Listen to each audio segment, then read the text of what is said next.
Okay, so we're gonna do the second half, the last questions um, for this section of this session, I guess, of 21 questions. And I had just finished answering Valerie Sun's question: is it okay to still be friends with your ex's family after you break up? And like I said, it depends upon the condition of the breakup, the family's feelings, the ex's feelings, all that kind of stuff comes into place. I don't know that there's a strategic right answer there. So it just depends. It's a it's a Werther's, in case y'all didn't know. Okay. This next one is from my Facebook from Angel, and it's kind of like a compound question, which she likes to do. Um, this one asks, do I miss my ex-husband? That's part one. Part two, have I forgiven him?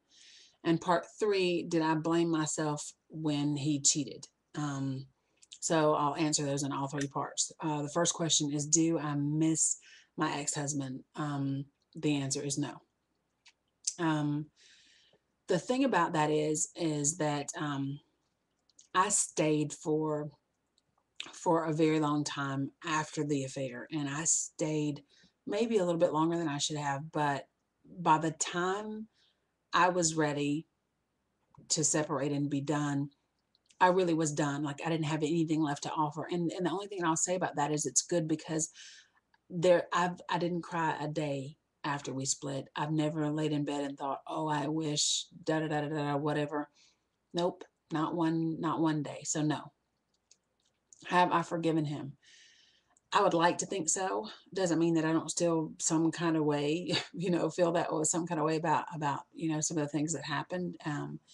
And what I feel like he did that contributed, and things like that. Did I blame myself for him cheating? Hell no. Because I don't think that you can ever blame somebody else for your actions. If you make a choice, you just make a choice. We're grown ups. Was I perfect in the marriage? Absolutely not. And can I be hell on wheels? Hello, yes. But is that ever an excuse to do whatever? Absolutely not. So no, I did not blame myself um, for him cheating. No. Next question. This is from Thunda, and she says, what is life for Dani after the kids are both in college and no longer at the house? Will it still be poetry or maybe even acting? I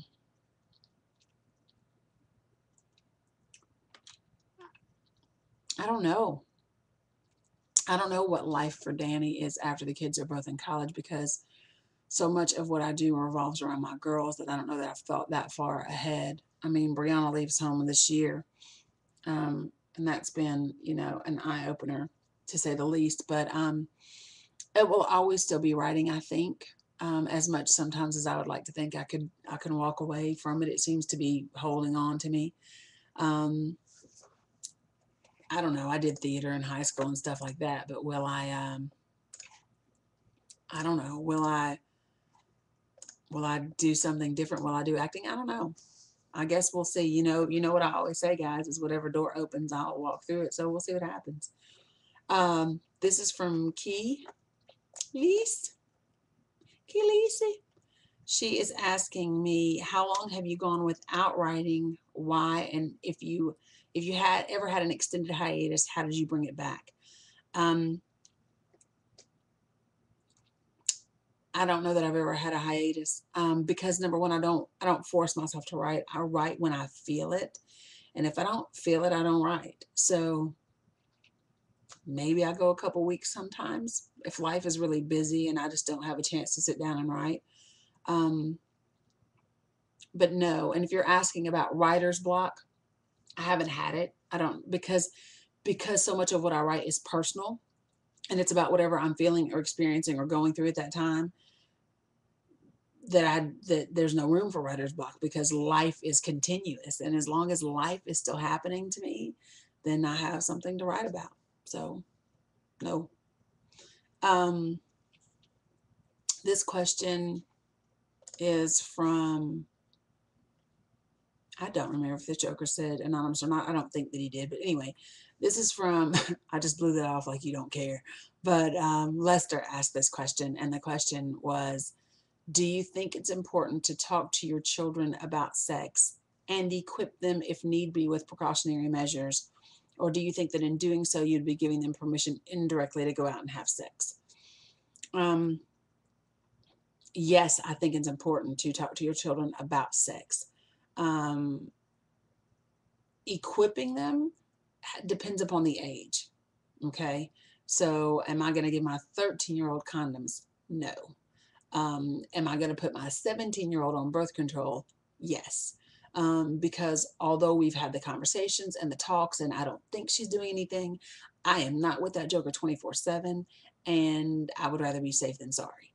So I don't think that it gives them permission, because both my girls know I'd whip their ass if they came home, pregnant or with something. So no, I don't think that it gives them permission. I think that it, I think that it's part of, it's like opening your child a bank account and giving them a debit card. Are you telling them to just go out and spend all their money? No, you're teaching them to be responsible. So just like you equip your children with anything else, learning the boundaries, learning how to manage it, learning what's right and what's wrong, I think that that's part of it. So yes, I think you talk to them about it. Yes, I think it's important. Yes, I think that you equip them as it becomes relevant in their life. And every child is different too. Let me say that every child is different. So the way that you handle your first child and your second child might not be the same, and probably shouldn't be the same, because they're different. So you have to be careful to handle your child as it pertains to that child, and not what Susie Mae down the street is doing, or not what their cousin's doing, or not what somebody else is doing. You judge that child just only on that child, because it's not fair for you to judge them on everybody else. So next question. This is from Quita, and it says, "Why are men afraid of women who who don't mind speaking their mind, and do they really want a complacent woman?" I think the second question is completely subjective. Hell, some of them might want one. Who knows? Um, I think this has to do with kind of something that I wrote from my article for Urban Times. So I'm not going to speak on this a whole lot, because I want you to actually get the magazine and read what I wrote.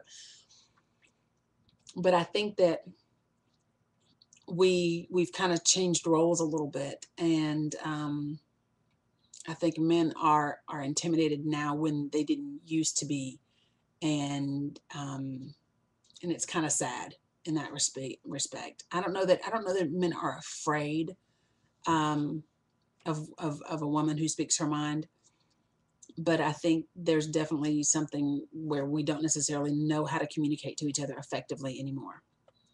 Um, this next question is from Jermaine. It came off my Twitter,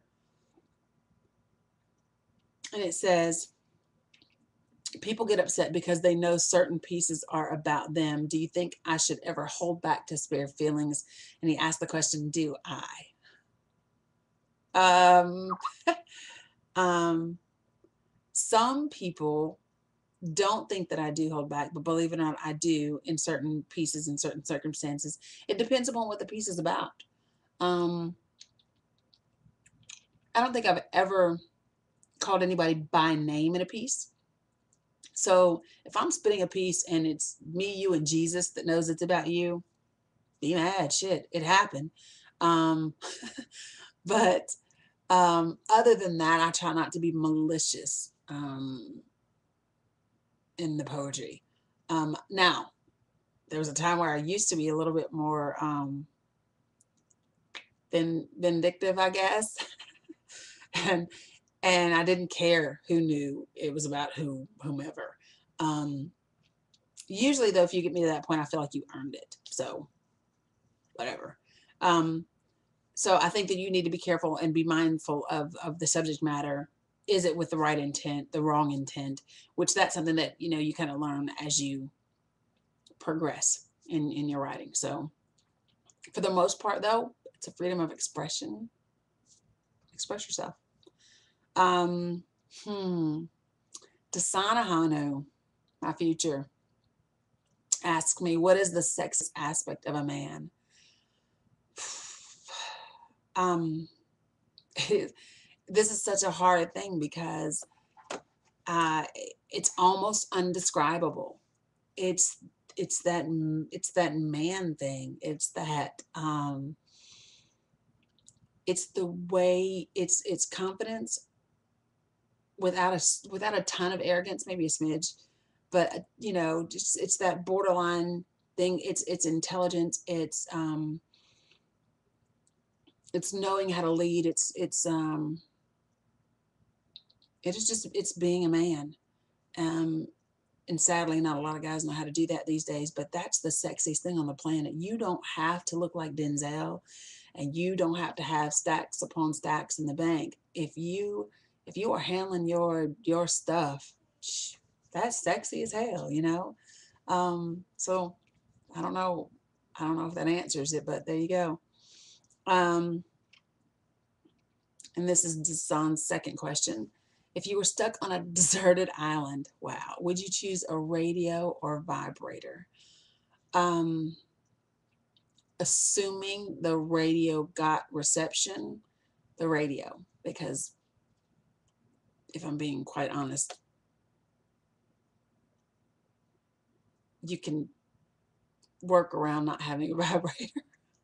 For lack of a better way to answer that question. Wow, geez, y'all are asking me crazy stuff. Radio, Desan, as long as like there's reception and I can hear something on it. There you go. We're gonna go over the 21 question mark only because of the last two questions. So, because I felt like they were pertinent enough for me to add. So, and hell, it's my video blog, so I can put on it whatever I want to. Tavis Brunson, my amazing co-star, asked, when is the last time you saw God?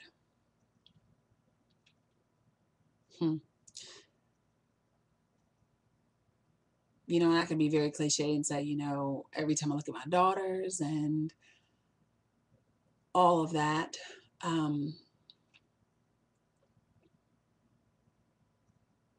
which is true. But I don't know. I saw him a little bit today because he's doing a little work. He's doing a little work with me. So today, Tavis. Next question. Jesse asked me, do I have faith that he'll stay straight and be successful? I have faith that if you want to stay straight and be successful, you will. Because I know that you are capable and equipped and talented, and you have the skill set to be. So what I think is that when Jesse has faith in Jesse, then you will be. That's what I think.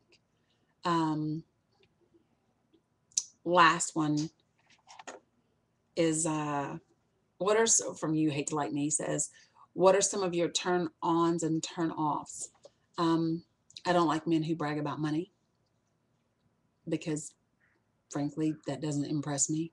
So that's a turn off. I don't like the petty stuff, the coming at me kind of crazy stuff. I want it to be real. You know what I mean? A turn on is a man who knows how to be a man. Shit, take charge, lead, do something. Believe it or not, if you lead most of the time, we will follow, as long as you know where you're going. Yeah, a turn on is just a guy who knows. You know what I mean? Who, and if he doesn't know, he fakes it till he makes it, right? That's a turn on. A turn off is insecurity. A turn on is confidence. You know what I mean? So that's a few of the turn on and turns off. We had, I think, 23 questions tonight, maybe some shit like that. I don't know. But the other two I wanted to slide in. So the turn offs and turn ons was extra. So hope you guys, I don't know what you guys get out of this, but I have fun and hopefully you guys do too. And we'll do it again in about 4 weeks. So hit me up with your questions. Don't forget, check out Urban Times this month coming up in June. I have a column called I'm Just Saying. The website is thisisdani.com. And I don't know. Watch the video, guys. Hit me up on Facebook. It's all my government names, and my Twitter